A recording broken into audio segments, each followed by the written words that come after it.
I need to cut the box down to the right height. I've grabbed a small cup and I'm going to use it to make circles on the top. It's time to cut around them. I'm just going to open up the bottom and cut each of the 4 pieces off. I want to give the box a more rounded shape, so I want to roll it around this large crayon tube that I have so that it can be manipulated into a circle more easily. And I've chosen this thick jute twine to cover the box with. I'll wrap the twine around the box until it's completely covered. And I'm placing the tree stand. I can add the tree now right onto the stand.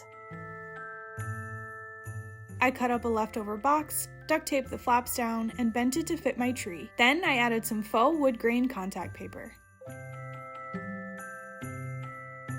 I picked up a Dollar Tree laundry basket and then grabbed some of this chunky soft yarn. First, I want to cut the top off of this, so I just grabbed a box cutter and this cuts really easily, just go nice and slow. Then I want to cut down the side so this whole basket can open up. I'm going to take a piece of yarn and glue it vertically from the top to the bottom of the laundry basket. I'm going to space this out evenly around the entire basket. Now I'm just going to take this yarn and weave it in and out of the slats on the laundry basket. And I'm going to alternate each row so it really looks like a woven basket and wrap it around the bottom.